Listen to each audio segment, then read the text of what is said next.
2024년 여러분이 기도 제목으로 잠고 누려야 할 문장 하나 드리겠습니다. 복음 누림 24 되시기를 바랍니다. 여러분 복음 누림 24 되면 여러분 모든 것이 되어지는 신앙생활은 하는 게 아니고 되어진다고 그랬습니다.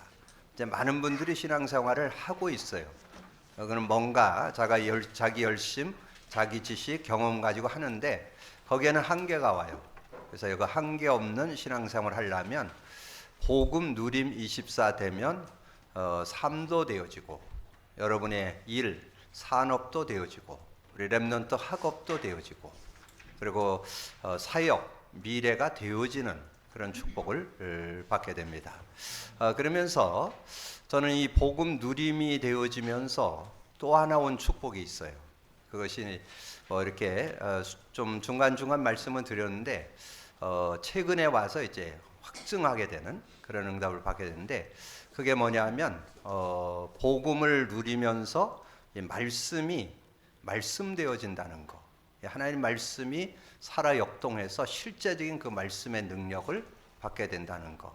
그거를 이렇게 확인했습니다. 그래서 우리가 지금 말씀 잡아라. 메시지 듣고 말씀을 붙잡아라. 한 단어. 메시지 들은 걸 정리해갖고 한 문장으로 정리해봐라. 이런 얘기들이 많이 있는데 여러분이 그건 귀한 겁니다. 우리가 말씀을 잡고 산다는 거는 귀한 건데 근데 그 말씀이 능력이 되려면 그 말씀이 누려지면서 그러니까 복음 누리면서 말씀이 잡혀질 때 그 말씀이 실제가 되고 능력이 되는 그런 축복이 있습니다. 그래서 제 얘기를 잠깐 드린다면 여러분 잘 아시는 대로 제가 21살에 불치병이 오고 그래서 30살까지 10년을 그 불치병에 굉장히 더 발전돼 가지고 30대에는 아주 전 몸으로 다 번지게 되는 그런 상황이 됐을 때 제가 하나님 앞에 기도하고 제가 이렇게 고등학교를 졸업해 나올 때 저희 어머님이 신학을 하라고 그랬는데 제 인격도 그렇고 수준도 그래서 저는 안 간다고. 그래서 다른 사람 피해 주는 것보다 나는 장로 되어서 교회를 잘 섬기는 그런 장로 하겠다고. 그렇게 했는데 제가 불치병을 이렇게 당하면서 10년을 앓고 나니까 좀 억한 감정이 생기더라고요. 하나님 이 병을 낫게 하면 제가 신학하겠노라고. 그랬더니 또 거기에 또 하나님 또 응답하시더라고. 기도원 가서 기도를 하는데 양심에 돌리는 건 네 병이 나았느니라. 그래가지고 제가 신학교를 도전해서 30살에 제가 신학을 도전을 했습니다. 그래서 신학교를 갔는데 저는 그때 좀 양심에 그런 생각을 좀 가졌어요. 내가 일반 성도들이 성경을 좀 읽은 사람들 보니까 한 5독, 좀 많이 읽은 사람 10독 정도 했더라고요. 그래서 나는 그러면 최소한 20독은 해야 되겠다. 그래야 최소한 그래도 목회자의 기본은 되지 않냐. 그리고 제가 이 하루에 50장씩 읽어 나가는 시간을 가져서 제가 그 학부 4년 다닌 동안에 20독 했습니다. 그래서 이 성경을 한 20독 정도 하고 그리고 그때 또 저는 마음의 소원이 그 선교 단체에서 하고 있는 성경 공부를 좀 하고 싶어 가지고 그래서 내가 CCC 맨들이나 IBF 맨들 이런 맨들을 교회에 좀 이렇게 데려와서 같이 사역을 해보니까 그들이 대학에서는 잘 되는데 교회에서는 적용이 안 되더라고요. 그래서 제가 교회 안에 소그룹 공부를 어떻게 하면 좋을까? 그걸 놓고 기도하는데 하나님은 그런 부분까지 세밀히 응답하시더라고요. 신학교를 딱 들어가니까 교회 내 소그룹 성경 공부를 하기 위해서 어떤 그 교수님을 2년 동안 달라스에 가서 훈련을 받고 교회 속의 소그룹 운동을 어떻게 펼칠 거냐. 그래서 그걸 가지고 들어와서 강의를 시작하는 해에 제가 입학을 했습니다. 그러니까 저는 그게 제일 눈에 띄잖아요. 그래서 제일 먼저 그걸 수강 신청을 했더니 그 교수님은 학교 안 와요. 집에서 그룹으로 만나는 거예요. 자기 집에서 그 학생들 한 학년을 이렇게 날짜별로 나눠가지고 이렇게 쭉 그룹으로 만나는. 그래서 학교도 안 와요. 그렇게 해서 제가 거기서 공부를 하는데 그때 했던 것이 세 가지예요. 첫 번째는 이제 QT 노트가 그때 한창 유행했는데 QT를 해갖고 와서 점검을 하고 그 다음에 암송을 하루에 하나씩 외워가지고 6일 동안 암송한 거를 가지고 이제 그룹 멤버들이 6명에서 한 8명 이렇게 정도, 뭐 많게는 한 10명 정도 이렇게 모이는데 무작위로 시켜요. 학생을 보고 누구 한 사람 딱 시키면 그 주간 외운 6개를 암송을 해야 돼요. 그럼 그게 점수에 플러스 알파가 돼요.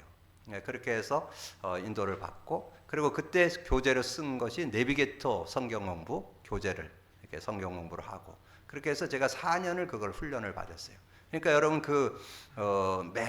매일 암송을 해갖고 교수님 점검을 받아야 되니까 그건 이제 억지로라도 외워야 되잖아요. 하루에 하나씩 요절 하나씩을 이렇게 외워갖고, 그래갖고 또 그 교수님이 또 아이디어를 낸 게 중간고사 기말고사를 암송한 거를 기록하는 게 시험이요.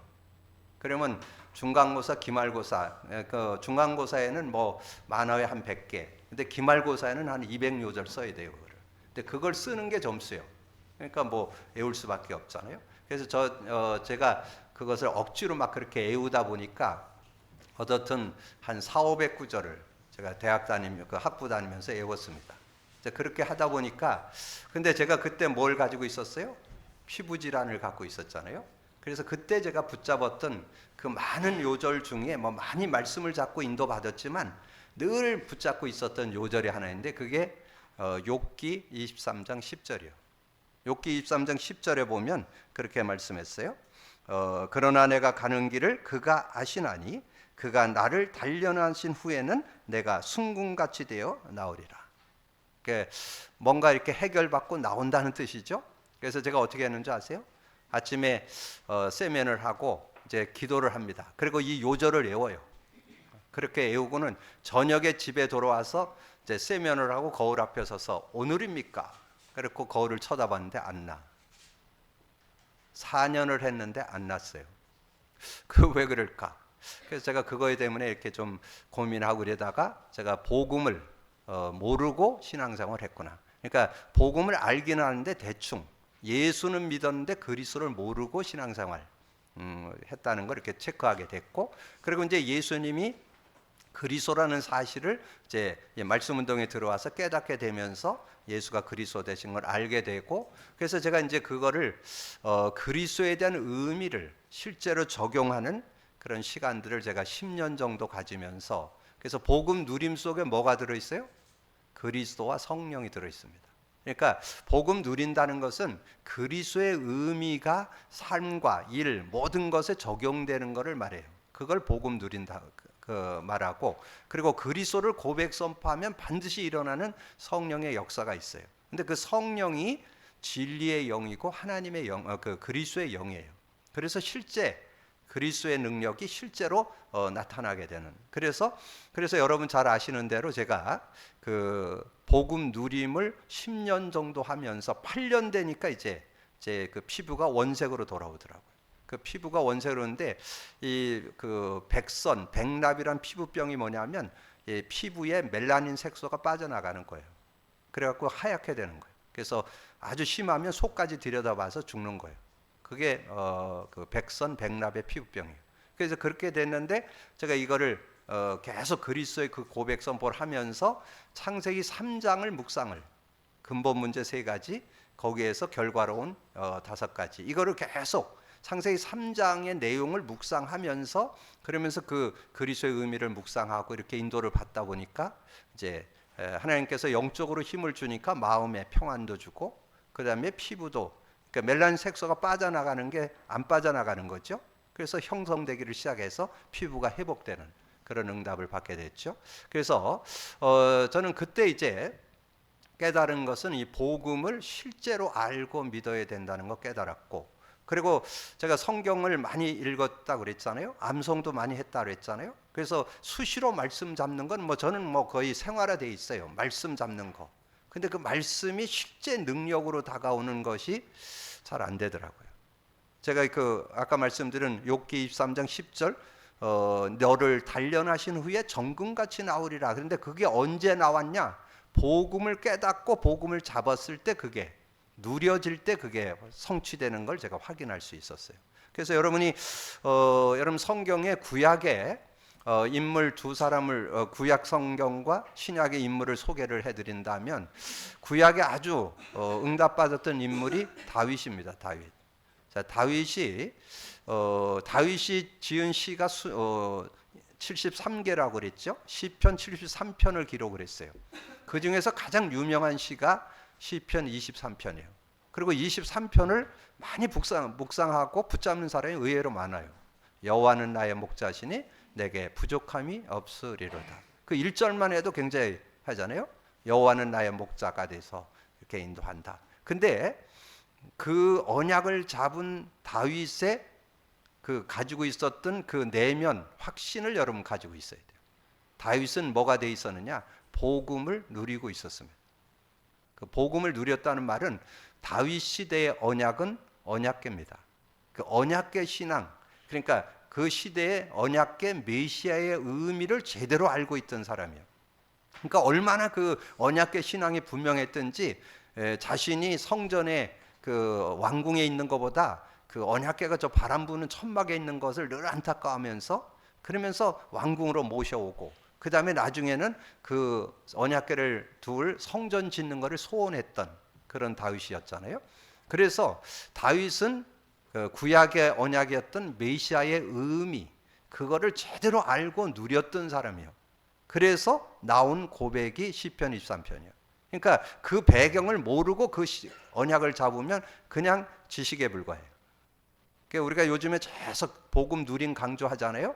성경이 복음 관점으로 기록되어 있고 누린 사람들의 기록이 되어 있어요. 그렇게 이해를 하셔야 그 말씀이 능력이 돼요. 그래서 그 시편 23편이 다윗이 가장 어려울 때 쓴 시거든요.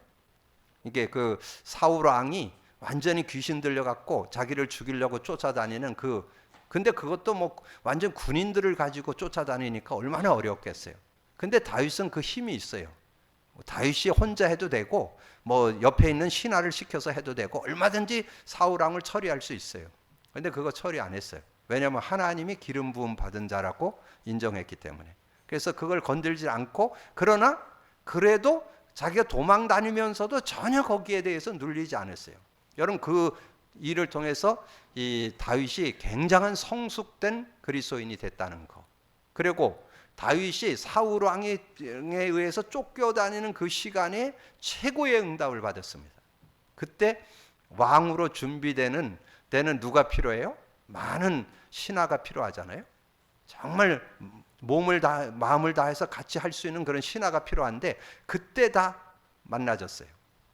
그러니까 이게 굉장한 그러니까 삶의 많은 부분이 어디에서 나왔냐? 그 복음 누림 속에서. 그 복음을 누리면서 그게 고백된 시가 시편 23편인데 지금 복음을 갖기는 가졌어도 복음을 누리지 않고 잡으면 나쁠 건 없지만 좋을 것도 없어요. 실제 그 능력이 되려면 복음 누림 속에서 잡아야 돼요. 그리고 신약에 와서 한 명 더 소개한다면 가이오입니다. 이 가이오가 굉장한 그런 응답받았던 로마서 16장의 어떤 주멤버잖아요. 보호자, 동력자, 식주인 그러잖아요. 그 식주인이란 말은 거기에 그렇게 예전엔 식주인인데 요즘 성경에는 나와 온 교회를 돌보아 주는 자. 그러니까 교회 모든 재반사에 가장 크게 헌신한 사람이 가이오예요. 근데 그 가이오에 대한 그 내용이 요한삼서 1장 2절에 그 사도 요한의 기도 속에 들어 있어요. 그러면 사도 요한과도 함께 했다는 거죠. 사도 요한과도 함께 했던 그런 사람인데 사도 요한이 가이오를 놓고 기도할 때 사랑하는 자여 내 영혼이 잘된 같이 범사가 되고 강건하리라. 많은 사람들이 그거 되기 위해서 기도 많이 하죠. 근데 거기에 대한 답이 3절에 나와요. 그러니까 그 축복을 누리려면 뭐가 돼야 되냐? 그게 3절에 요한 3서 1장 3절 2절을 되려면 3절이 돼야 돼요. 그거를 사도 요한이 얘기했어요. 뭐라고 얘기했냐? 형제들이 와서 내게 있는 진리를 증언하되 내가 진리 안에서 행한다니 내가 심히 기뻐하니라. 이 가이오는 뭐 했다고요? 진리 안에서 행했다. 진리 안에서 사는 사람, 진리를 누린 사람, 진리 안에 그 진리를 누리는 그걸 다른 말로 하면 복음 누린 사람. 그래서 그 시대에 중요한 일꾼으로 쓰임 받았다. 그래서 진리 그럼 떠오르는 요절 어디예요? 요한복음 8장 32절. 진리를 알지니 진리가 너희를 자유케 하리라. 진리 뭐예요? 진리 니꼬르 그리스도. 그리스도를 제대로 알고 누리면 어디에도 묶이지 않고 자유하는 그런 삶이 되어질 수 있다. 되어지는 축복. 오늘 여러분이 복음 갖고 있는 거 귀하지만 복음 누리는 자, 특별히 복음 누림 24로 들어가기를 주님의 이름으로 축복합니다. 그래서 복음 누림 24가 올 2024년에 여러분이 메인 컨텐츠로 딱 잡고 그 응답 속으로 들어간다면 25응답 와요. 25응답은 하나님의 역사예요. 그리고 영혼의 축복 누리게 되죠. 그러면 여러분이 이 축복을 누리게 되면 전체 메시지가 전혀 어렵지 않게 들려요.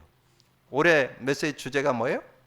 전체 메시지 영원한 기업, 영원한 작품, 영원한 유산. 영원한 기업이 뭘까요? 하나님 저와 여러분에게 준 복음 누리는 거. 그게 영원한 기업이요. 그럼 작품 나와. 그럼 그거 어디에다? 주변의 성도들과 렘넌트들에게 전달하는 게 여러분에게 유산으로 남겨진 거예요. 그 축복을 여러분 전달하면 돼요. 그러면 전혀 흐름에 대해서 전혀 어렵지 않게 누릴 수 있는 그런 축복이 있다. 오늘 복음 누림 24 되기를 주님의 이름으로 축복합니다. 자, 그래서 복음 누림 24가 될 때 이제 복음으로 세상 살리는 그런 사람이 되어질 수 있다. 근데 복음으로 세상 살리는 사람의 중심이 어때였는가? 오늘 사도 바울의 중심.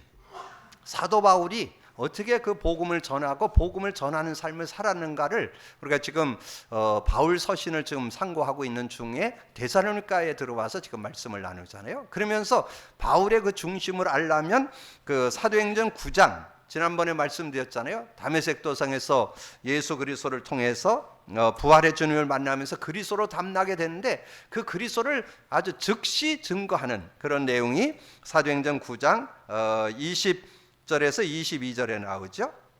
즉시로 각 해당에서 예수가 하나님의 아들 이심을 전파하니 듣는 사람들이 다 놀라 말하되 이 사람이 예루살렘에서 이 이름을 부르는 사람을 멸하던 자가 아니냐. 여기 온 것도 그들을 결박하여 대제사장들에게 끌어가고자 함이 아니냐 하더라. 바울은 힘을 더얻어 예수를 그리스도라 증언하여 다메섹에 사는 유대인들을 당혹하게 하니라.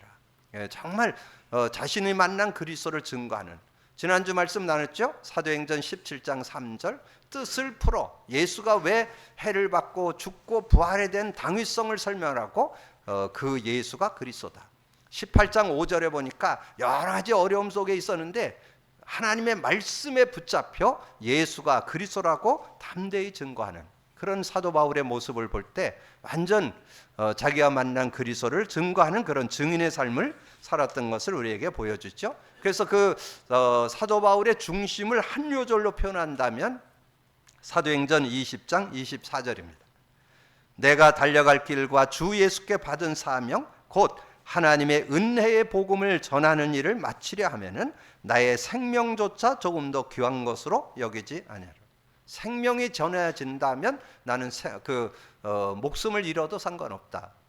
그 정도로 그 중심을 가지고 복음의 증인으로 섰으니까 하나님이 쓰실 수밖에 없는 그런 모습이죠. 그리고 사도행전 26장 18절은 그 아그리빠 왕 앞에서 간증하는 내용이 그 1절에서 23절에 나옵니다. 여러분 전체를 한번 나중에 시간 되시면 읽어보시고 그 18절이 핵심 포인트야. 근데 그 핵심 포인트가 어디에서? 다메섹 도상에서 강한 빛 가운데 예수가 그리스도의 신 만남을 그걸 간증하는 거예요. 그걸 얘기하는 거예요. 그래서 내가 강한 빛 속에서 예수님 부활의 주님을 만나면서 뭘 깨닫게 됐느냐? 그 눈을 뜨게 하여 어둠에서 빛으로 사망에서 생명으로, 그 뜻이에요. 어둠에서 빛으로 나왔고 사탄의 권세에서 하나님께로 돌아오게 하고 죄사함과 나를 믿어 거룩하게 된 무리 가운데서 기업을 얻게 하리라 하더이다. 그래서 그 복음에 대한 진정한 것을 깨닫고 그것을 전하는 그런 삶.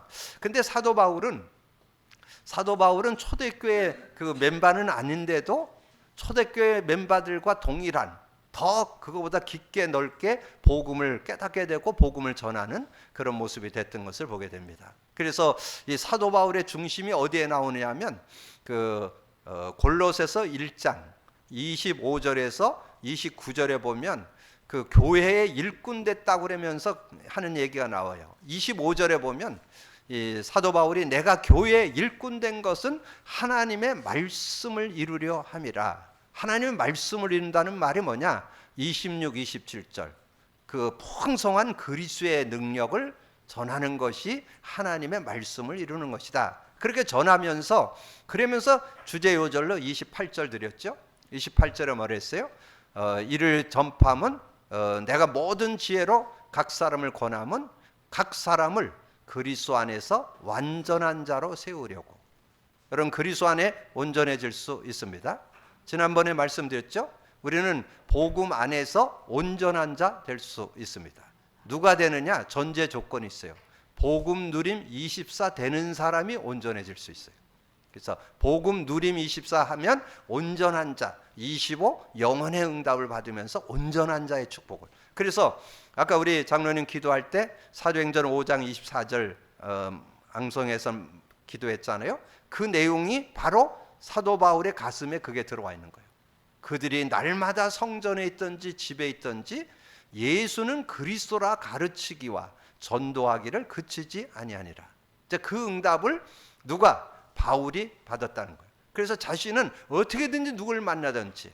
그래서 여러분이 이제는 우리가 복음 누림이 여러분 되어졌기 때문에 여러분 아마 뭐 주변에 말씀 운동을 내가 어떻게 해야 될까 이렇게 혹시 고민하는 분 있으면 그거는 여러분 누리시면 돼요. 여러분 누리면 말할 게 있어요. 여러분 그리스도 복음 누림 24 되면요 간증거리가 나와요. 그럼 그걸 말하는 게 전도예요. 자, 그걸 나누는 게 말씀 운동이에요. 그래서 그런데 여러분 말씀 운동 하는데 교재까지 준비해 있어. 인간 문제하답 수요 메시지만 참고하면 얼마든지 나눌 수 있어요.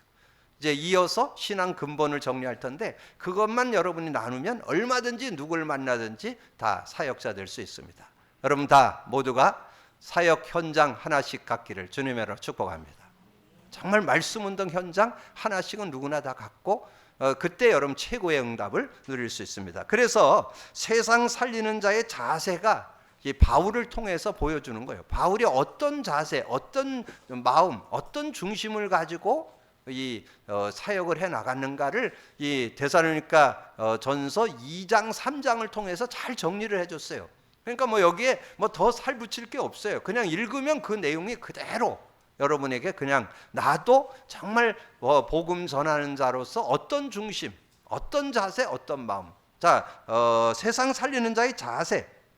오늘 읽은 1장 2절에 1절 2절에 나오죠. 형제들아 우리가 너희 가운데 들어간 것이 헛되지 않은 줄을 너희가 친히 아나니 너희가 아는 바와 같이 우리가 먼저 빌립보에서 고난과 능력을 당하였으나 우리 하나님을 힘입어 많은 싸움 중에 하나님의 복음을 너희에게 전하느라. 그러니까 이 빌립보에서 많은 고난을 당하고 감옥에 갇히고 막 이러면서도 복음을 전했던 것처럼 그런 중심을 가지고 너희들을 만나서 너희들에게도 복음을 이렇게 전했더니 너희들이 복음을 받고 이렇게 하나님께로 돌아오게 되지 않았냐. 이제 그런 얘기를 하는 거죠. 그러면서 2장 7절 8절 7장 8절에 우리는 그리스도의 사도로서 마땅히 권위를 주장할 수 있으나 도리어 너희 가운데서 유순한 자가 되어 유모가 자기 자녀를 기름과 같이 하였더니 유모가 자기 자녀를 기름과 같이. 여러분 그런 중심을 가지고 여러분 아이들 다 키워봤잖아요. 그 아이들을 키울 때 여러분 마음대로 되는 게 아니잖아요.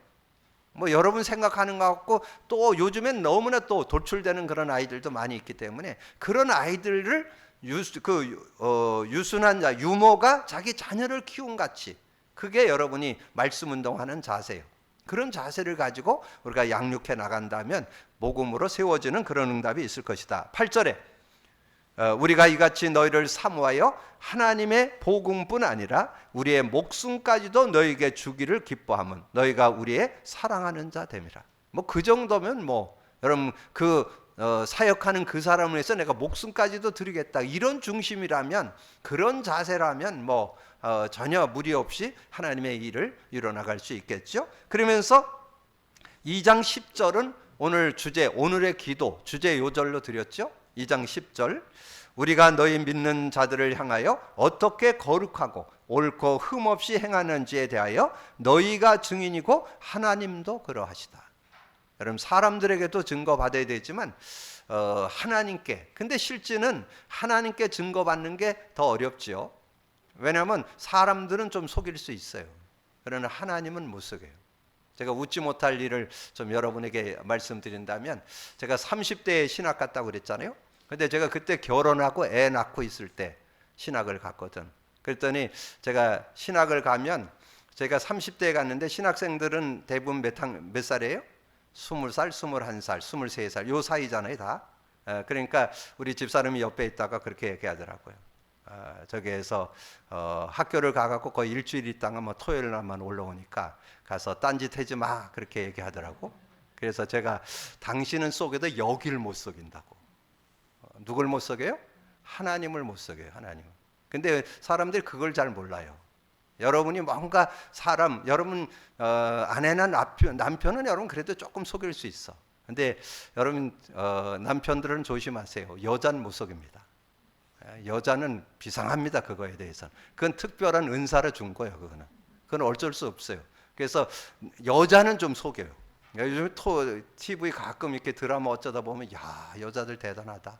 어떻게 저렇게 얼굴색도 안 변하고 저렇게 속일까? 이런 것들이 좀 보여지는데, 어쨌든 여러분이 하나님 앞에서는, 그래서 여러분이 사역을 할 때 뭐 사람들에게 잘 보이고 뭐 이렇게 할 거 없어요. 중심 갖고 하면 하나님과 통하는 그런 응답을 받을 수 있다. 자, 그러면서 세상을 살리는 자의 마음. 그래서 데살로니가전서 2장 13절에서 16절인데 13절에 이러므로 우리가 하나님께 끊임없이 감사함은 너희가 우리에게 들은 바 하나님의 말씀을 받을 때에 사람의 말로 받지 아니하고 하나님의 말씀으로 받음이니 진실로 그러하다. 이 말씀이 또한 너희 믿는 자 가운데서 역사하느니라. 하나님의 말씀을 하나님의 말씀으로 받아야 되는데 사람의 말로 받는 게 아니라 하나님의 말씀. 근데 우리는 뭘로 받아야 되느냐? 복음 누림으로 받을 수 있도록. 그러려면 여러분이 누림이 있어야 돼요. 여러분이 누림이 있으면요, 그 상대에도 누림으로 받아요. 왜냐면 제가 지금 누림 관점에서 설명을 하잖아요. 자, 아까 2명 소개했어요. 다윗을 소개했는데 다윗이 쓴 그 시편의 내용을 읽을 때 복음 누림 관점이 아니면 한계가 있어요. 부분적으로만 알 수 있어요. 그 의미를 실제로 알려면 이 다윗은 복음 누림을 기록했어요. 복음은 누림하면서 그 기록한 게 시편이에요. 그래야 복음 누려야만 그게 제대로 보이게 되는 거예요. 그리고 가룟에 대한 얘기도 이 사도행전을 통해서 많이 증거해 줬는데 그 가룟의 삶도 복음 누리는 삶이었기 때문에 그렇게 누가 시키지 않아도 이 사도 바울과 모든 교회에 돌보는 자로 헌신할 수 있는 그런 모습이 나올 수 있었다는 거. 이렇게 정리를 하시면 실제적인 은혜를 여러분 누릴 수 있습니다. 그러면서 사일전 2장 17, 18절 형제들아 우리가 잠시 너희를 떠난 것은 얼굴이요 마음은 아니니 너희 얼굴 보기를 열정으로 더욱 힘썼노라. 그러므로 나 바울은 한 번, 2번 너에게 가고자 했으나 사탄이 우리를 막았도다. 여러분 꼭 기억하세요. 여러분 사역을 하거나 여러분 혹시 만남을 약속하잖아요. 근데 다른 약속은 삐뚤어지는 일이 이게 별로 없어요.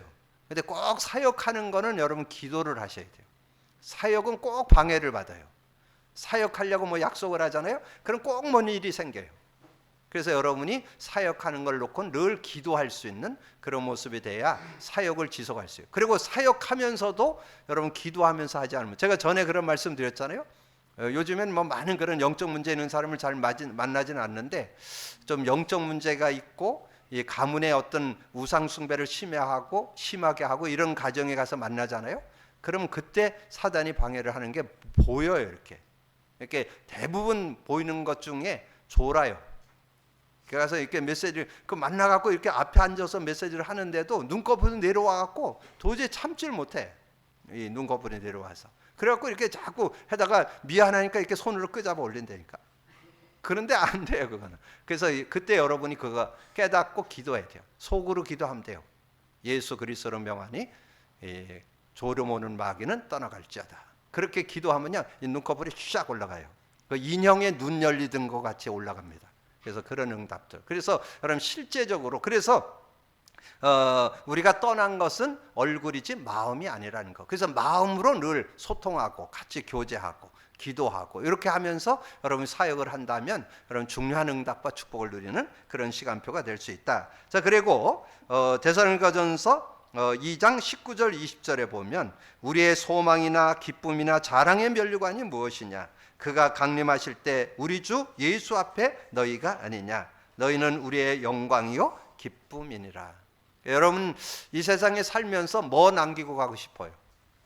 좀 재산을 많이 남기고 뭐 유산을 많이 남겨주고 여러분 그런 것이 중요한 게 아니고 여러분은 영혼 구령한 영혼들을 많이 남기고 가셔야 돼요. 그리고 많은 이들을 복음으로 세우는 일에 여러분 헌신할 수 있어요. 그게 우리 주님의 마음이죠. 우리 주님이 기도를 우리에게 가르쳐 주면서 뭘 얘기했어요? 마태복음 6장 33절. 너희는 먼저 그 나라와 그 의를 구하라. 그리하면 이 모든 것을 너에게 더해 주시리라. 여러분 영혼 구령을 놓고 여러분이 하면 여러분의 일은 하나님이 일하신다는 거 한번 체험해 보세요. 여러분이 막 전도에 막 열정 내고 막 영혼 구령하고 말씀 운동 막 펴고 막 이러면 여러분의 일이나 산업에 어려움이 있을 것 같죠? 하나님의 여러분의 일 산업은 책임져 주십니다. 그게 마태복음 6장 33절이에요. 너희는 먼저 그 나라와 그 의를 구하라. 그리하면 이 모든 것을 더해 주시는 풍성한 삶을 하나님께서 허락해 주신다는 것을 우리에게 약속해 놓은 거죠. 그리고 이 데살로니가전서 2장 19절 20절은 여러분 이제 누구나 한 번은 죽잖아요. 죽게 되면 천국에 가서 주님 앞에 서게 되죠. 근데 주님 앞에 서게 됐을 때 여러분 뒤에서 여러분을 좀 부르는 사람들이 좀 있어야 돼요. 아버지, 어머니, 할머니, 할아버지 이래서 부르는 사람이 좀 있어. 그럴 땐 그래도 주님 앞에 보시지요. 이렇게 얘기할 수 있어야 돼. 주님 앞에 섰는데 아무 소리가 없어. 그러면 여러분이 이 세상에 여러분 먹고 사는 데만 살다가 간 거예요.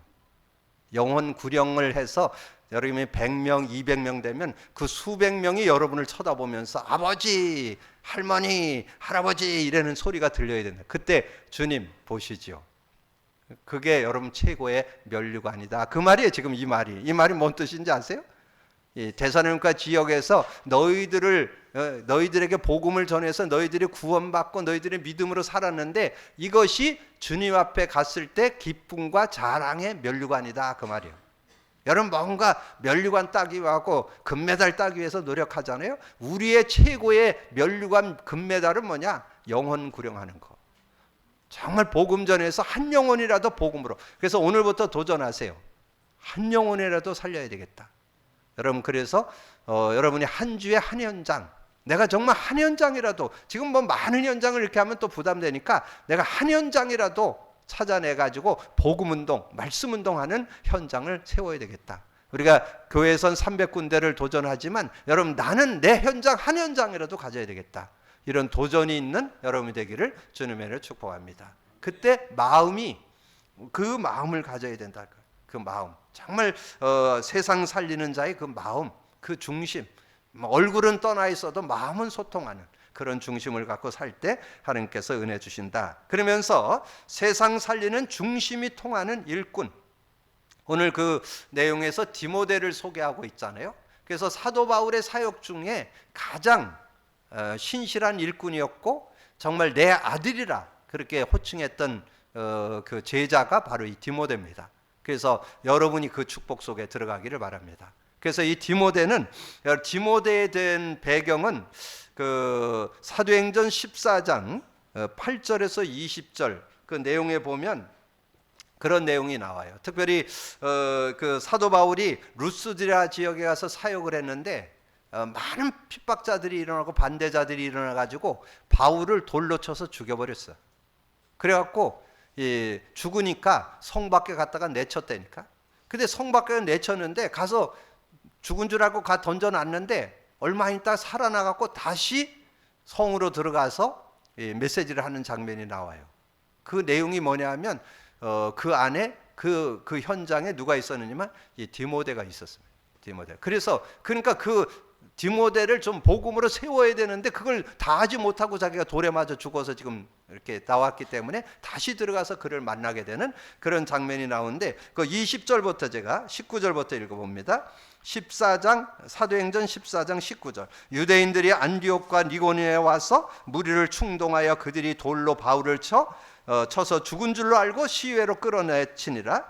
제자들이 둘러섰을 때 바울이 일어나 그 성에 들어갔다가 이튿날 바나바와 함께 더베로 가서 복음을 그 성에서 전하여 많은 사람을 제자로 삼고 루스드라와 니고니온과 안디옥으로 돌아가서 제자들의 마음을 굳게 하여 이 믿음에 머물러 있으라 권하고, 또 우리가 하나님의 나라에 들어가면 많은 환난을 겪어야 할 것이라 하고, 각 교회에서 장로들을 택하여 금식기도하며 그들이 믿는 주께 그들을 위탁하고, 비스디아 가운데를 지나서 밤빌리아로 말씀을 버가에 전하고 아뜨리아로 내려가서 거기서 배 타고 안디옥에 이르니, 이곳은 두 사도가 이룬 일을 위하여 전에 하나님의 은혜에 부탁하던 곳이라. 그렇게 말씀을 전하고 16장 1절에서 그 1절을 보시면 바울이 더베와 루스드라에 이르러 거기 디모데라 하는 제자가 있으니 그 어머니 믿는 유대 여자요 아버지는 헬라인이라. 그래서 이 디모데를 생각하면서 죽음 가운데 있어서도 정말 다시 살아나서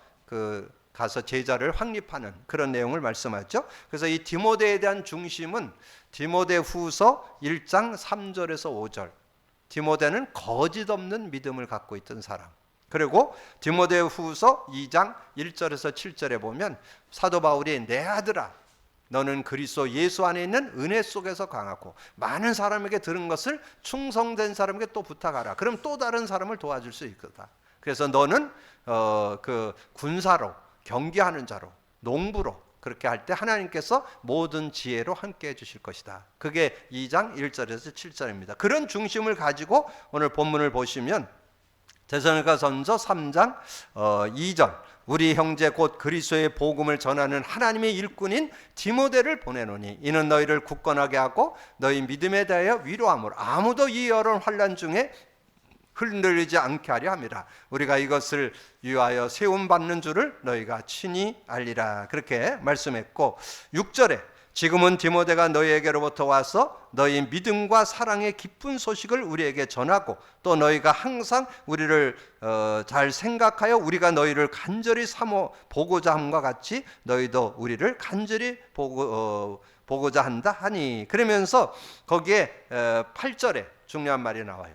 8절에 보면 그러므로 너희가 주 안에서 굳게 선즉 우리가 이제는 살리라. 그러니까 이 디모데가 자기가 가서 중심 가지고 사역도 잘했지만 그것을 이렇게 사도 바울과 함께 나눔 속에 서로 이렇게 그 형편을 얘기하면서 큰 힘이 되고 기쁨이 되는 그런 중요한 중심이 통하는 그런 일꾼으로 쓰임 받았던 것을 우리에게 말씀해 주죠.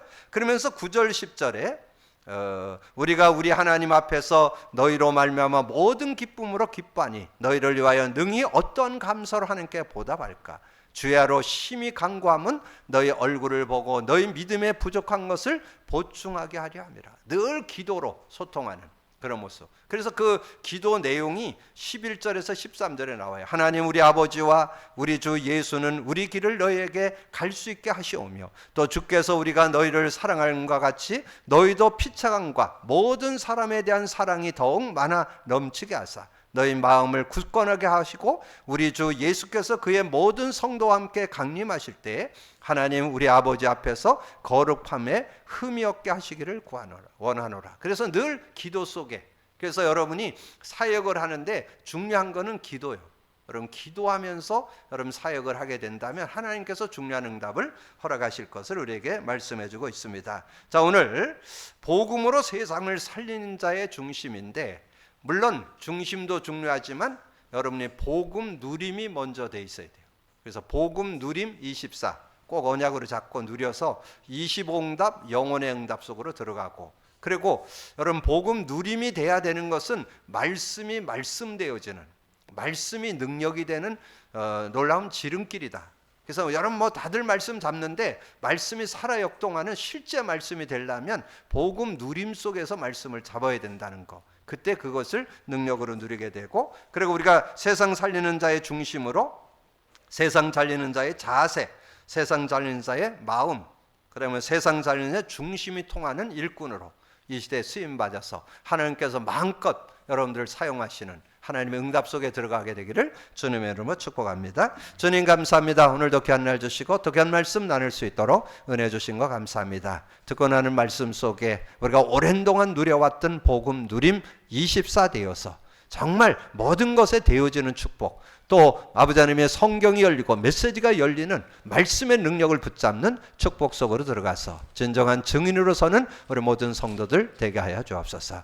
우리가 복음, 아버지는 복음으로 세상을 살리는 자의 아버지 하나님의 자세, 마음, 중심을 바르게 갖고 그와 소통하는 일꾼들이 함께 하나님의 일을 이루어가는 우리 모두가 될 수 있도록 역사해 주옵소서. 감사거리 주님 예수 그리스도 이름으로 기도하옵나이다. 아멘.